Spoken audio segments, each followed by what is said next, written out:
শুভ সকাল। আপনারা কেমন আছেন? আমি আলহামদুলিল্লাহ ভালো আছি।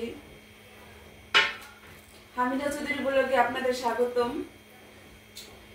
আরেকটু ভিডিও নিয়ে আসলাম। তো দেখেন সকাল সকাল নাস্তা খাচ্ছি।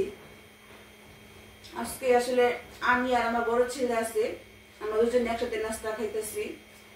আর আমার ছোট ছেলে নাস্তা খাওয়া শেষ, আপনাদের ভাইয়া খেয়ে সেই সকালে চলে গেছে। তো আজকে নাস্তায় দেখেন একটু চা আর রুটি। তো খাওয়া দাওয়া করি, খাওয়া দাওয়া করা হইলে তো আবার রান্নাঘরে যেতে হবে। কি রান্না করব সেটা ছেলেকে জিজ্ঞাসা করতেছি। তো আমার বড় ছেলের তেমন চাহিদা নেই, সে বলে আপু রান্না করো তোমার যেটা ইচ্ছা। আর যদি আমি সোডারে জিগাই দেন সোডা আর যদি আমি সোডারে জিগাই তো সোডা কয় আমু মাংস এটা সেটা, মানে ওর মুখে মাংস ছাড়া কোনো কথা নাই। চাই ঠিক বলছি? ওই বুঝছে লুকায় লুকায় কথা শুনে। পড়া শেষ? হ্যাঁ পড়া শেষ? লুকায় দিচ্ছে কা সামনে আহ। দর্শকের কিছু বলো। সবাইকে শুভ সকাল। সালাম দাও। আমি তো নাস্তা খাইতে সালাম দিলাম না, তুমি তো নাস্তা খাও না। সবাই কেমন আছেন? আমি আলহামদুলিল্লাহ ভালো আছি। তা কি রান্না করবো বলো? কি মাংস? দেখছেন বলছি না, ওর মুখে মাংস ছাড়া কোনো কথা নেই। তো ঠিক আছে নাস্তা খাই, তারপর রান্না বান্না করবো, দেখাবো কি রান্না করি, সাথে থাকেন। সবাইকে শুভ সকাল। আপনারা কেমন আছেন? আমি আলহামদুলিল্লাহ ভালো আছি। নাস্তা খাইতেছি। কি নাস্তা খাইতেছো দেখাও? চা দিয়া রুটি। রুটি কিন্তু খায় না ওই, আমি জোর করে দিছি।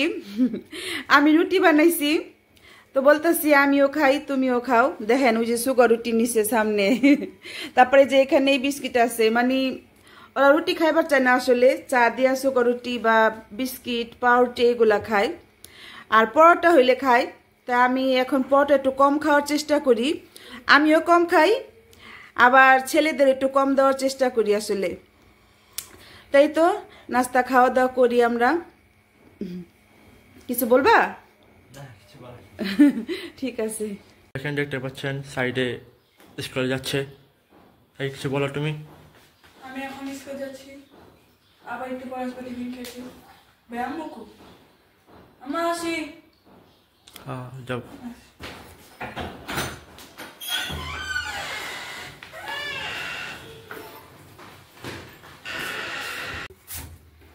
দর্শক রান্নাঘরে আসলাম, রান্না করব।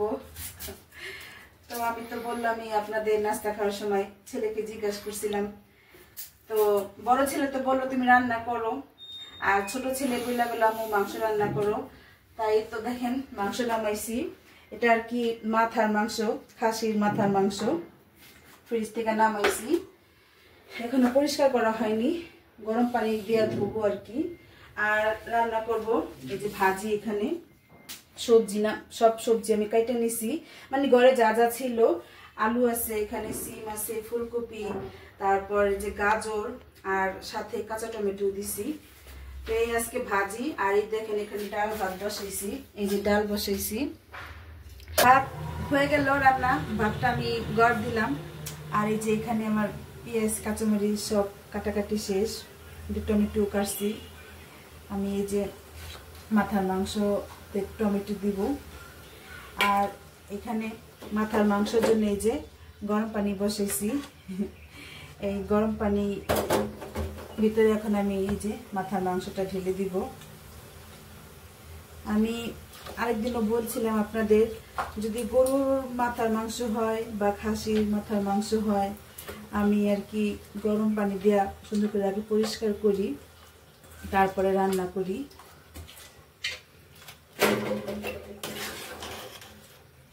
এই তো দেখেন আমি যে গরম পানিতে মাথার মাংসটা দিছি, এই যে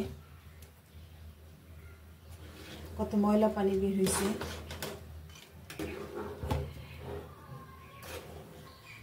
আর এখন ডালটাও বইয়ে গেছে, ডালটা ভালো করে গুঁটা দিই।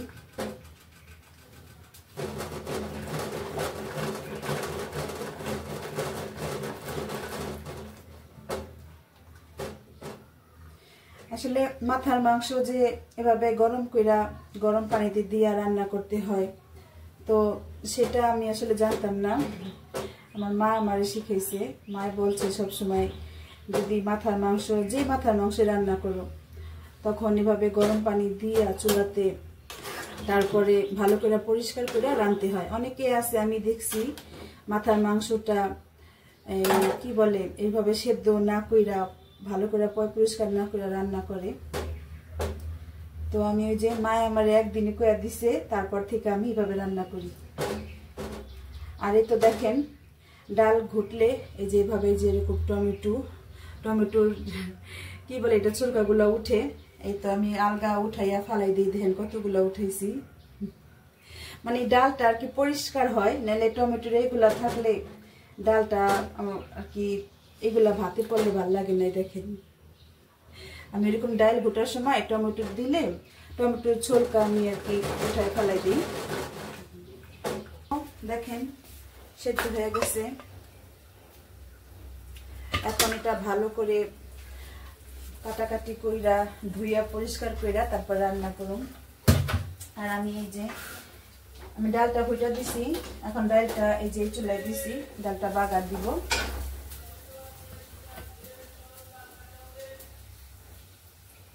ডালটা বাগার দেওয়া হল, আমার ডাল বাগার হয়ে গেছে। এখন এই তো পেঁয়াজ দিছি, ভাজি রান্না করব, ভাজির জন্য। এই যে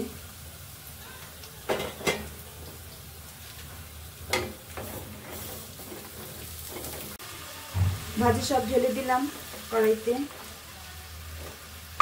এখনই তো লবণ দিব,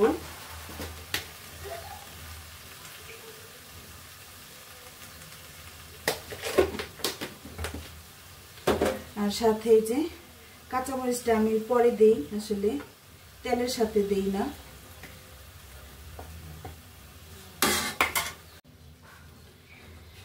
আজকের ভাজিটা সাদা রান্না করব। এই তো আজকে কোনো হলুদের গুঁড়া দিব না আর কি, এখন ঢেকে দিই।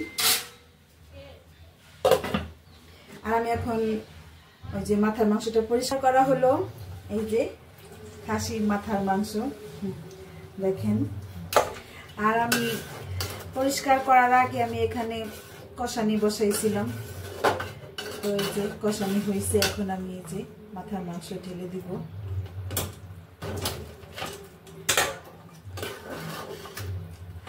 এখান দিয়ে আমি খাসির মাথার মাংস কাটতে কাটতে আমার ভাজি হয়ে গেছে। একটু ভালোই দেরি লাগলো আর কি মাথা পরিষ্কার করতে, অনেক হাড্ডি বের হয়েছে পাতলা পাতলা। ভালো করে পরিষ্কার করে আলাই যে রান্না বসাইলাম। আবার এই যে দেখেন জিরা বাটা শেষ আমার, এই অল্প একটু আসছিল দিছি। এখন দেখি সময় মাংসটা নাড়াচাড়া করে দিই।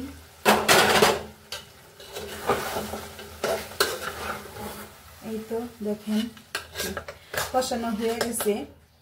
এখন পানি অল্প একটু দিব, ভুনা ভুনা করবো তো, বেশি পানি দিব না। আর এখন যেহেতু রান্না বাড়া শেষ, আমি পাখির ঘর গুছাই ফেলাইছি, তাই ভাবতেছি একটু জিরা বাটি নামাইছি। তো এই যে আমি জিরা নামাইলাম, অল্প জিরা আছে, একটু জিরা বাটি।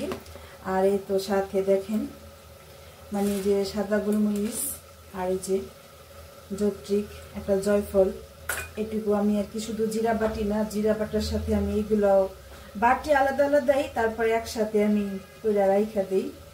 আর পোস্ত দানা, পেস্তা বাদাম, এই দুটোটা বাটা আছে, এটা এখন আপাতত লাগবে না, আপাতত আমার এই বাটাগুলাই লাগবে। তো ভাবলাম বাইটাই ফেলাই, যেহেতু আজকে একটু কাজ কাম হালকা আছে, আবার সব রান্না বাড়া শেষ। এই তো রান্না শেষ দেখেন। আর এখন এই যে জিরা বাটবো, এই তো আমি পাটা নামাইয়া ধুইয়া সব ভালো করে তারপরে জিরাটা দিছি পাটায়, জিরাটা বাটি। আবার কেউ ভাইবেন না যে আমি জিরাটা ধুইয়া নেই নাই, আসলে জিরা আমার ধোয়াই থাকে, মানে যখন আনি জিরা বা ধুই না তখন আমি সব একসাথে ভালো করে ধুইয়া রোদে শুকাইয়া তারপরে যেরকম ডিবায় ভরে রাখি। তো শেষ পর্যায়ে মানে এরকম এক ডিবা আসছিল, মানে আধা কেজি জিরা আনছিল, তাই এরকম বাড়তে বাড়তে বা ওই যে শুকনা ফাঁকি খাই, মানে ওইগুলা কইরা একটু কাছে, আবার রোজার আগে আবার আনবো, আবার ভালো করে ধুইয়া তারপরে শুকাইয়া আবার এরকম ডিব্বায় ভরে রাখুন। তো এটাই বললাম যে আবার অনেকে ভাববেন যে জিরাটা ধুয়া নিলেন না, আসলে ধোয়াই থাকে। তাই এখন বাটাবাটি করি। আর এই যে সাথে তো আমি জিরা তো নিলামই, সাথে তো আমি এই যে এই সাদা গোলমরিচ বাটুম, আর এই যে এখানে জৈত্রিক, আর এই তো জয়ফল, এটা আমি ধুইয়া যেখানে ভিজাইছি এটা মাত্রই দিলাম, এটি ধোয়া। জিরা বাটতে বাটতে একটা কথা বলতে চাই, আমার মিষ্টি আপু বা ভাইয়া যারাই দেখেন আমার এই ভিডিওটা, আর যারা দেশ বিদেশ থেকে দেখতেছেন, আপনারা আপু বা ভাইয়া, আপনারা সবাই একটু কষ্ট করে আমার ভিডিওটা পুরোটা দেখবেন। কেউ টেনে টেনে দেখবেন না, বা কেউ অল্প দেখেও আছে না, অনেকে আবার অল্প দেখেন যে এত বড় ভিডিও দেখতে চান না। তাদের উদ্দেশ্যে আর কি কথাটা বলছি। যারা তো দেখেন পুরোটা, তারা তো দেখেনি। পুরো ভিডিও তো না দেখলে, ভিডিওতে মাঝখানটা দেখলে তো পুরোটা বোঝা পারবেন না। আর একটু কষ্ট করে দেখবেন, পুরো ভিডিওটা দেখে একটা লাইক দিবেন। এটাই আর কি প্রতিদিন বলতে হয়, কারণ প্রতিদিন বলি যেহেতু আমার ভিডিওতে মানে লাইক তো হয় না আর কি, আমি বলি আপনাদের লাইক হয় না, কমেন্ট হয় না। তাই এটা আর কি ভাবি হয়তো যে আমার মনে হয় ভিডিওটা সুন্দর হয় না, আপনাদের কাছে ভালো লাগে না, তাই বলি আর কি। তো এই পর্যন্ত যারা আছেন আমার সাথে, আমাকে অনেক সাপোর্ট করছেন, আমাকে সামনের দিকে এগিয়ে যেতে সাহায্য করতেছেন আপনারা, আপনাদের অনেক অনেক ধন্যবাদ। আরো যাতে সামনের দিকে আমি এগিয়ে যাই, সেই জন্যই আরেকটু সাপোর্ট করবেন আমাকে, এই আর কি। তো এখন এই যে জিরা জুরা বাটা হলে তারপর আবার যে ছেলেদের ভাত দিব।